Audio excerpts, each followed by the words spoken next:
Hi, Alex. Hi, Roji. I've been busy revising my paper these days, and some reviewers have given me some feedback, especially on the introduction and conclusion part. What a coincidence. That's our topic for today. Oh, that's Introduction great. and conclusion. That's great. So what advice do you have on writing better introduction conclusions? We already know how to structure our paper. Every paper should have an abstract, an introduction, the body of the research, and the conclusion. The abstract is a very brief summary of the paper. The introduction is where you lead the reader to the main topic, introducing and reviewing some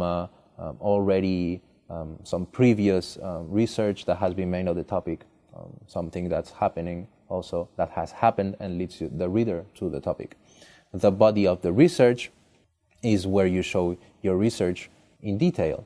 As we have seen before, you can divide your body of the research in a research design, research findings and results, and your own analysis.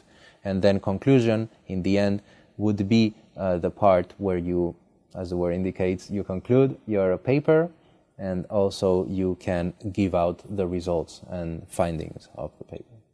Yes, my teachers once said a good introduction can draw the reader's attention. And also an introduction should include the outline or the structure of the paper. So how can I organize an introduction? An introduction, in general, should have these elements. First, the background information about the topic. Second, the introduction of the topic of the essay. Third, a justification of the choice of the topic's focus. And fourth, outline of the essay structure. Fifth, definition of key terms related to the topic. Sixth, thesis statement. And the last one, the purpose for writing the essay. Well, there's a lot of things. And I think some of the elements above may be overlapping each other. For example, the background information may be part of the justification, and the thesis statement may be linked to the author's point of view, his purpose. Well, that will depend on your paper, on your research. Maybe if the unity and consistency of your paper requires you to do so or enables you to do so, you can omit one of these elements, or you can merge two or three of them into only one. That depends on your research, but always every paper must have this element, which is the outline of the topics you are going to write about in your research. Okay, I think I'm getting to know how to write introduction. So what about the conclusion part? The conclusion will have generally the following elements, which are the logical conclusion, a brief summary of the main ideas, comments, and prediction of future development of the topic.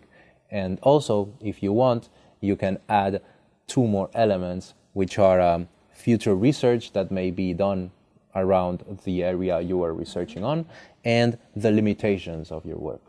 Limitations? I don't quite understand. Why should I tell other people about the problems of my research?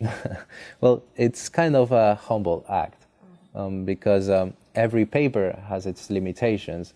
The theory, the method you are giving out, you are proposing with your paper, has its limitation, is limited to certain conditions.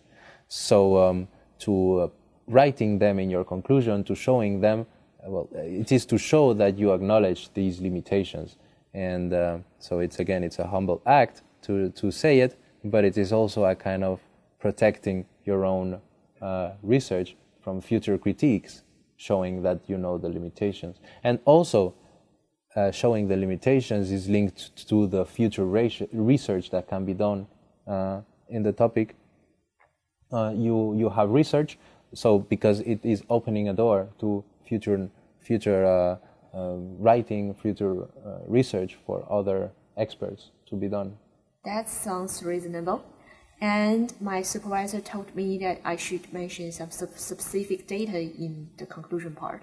It will help the readers to know the research better. Yes, but never all the details, just a brief summary of them.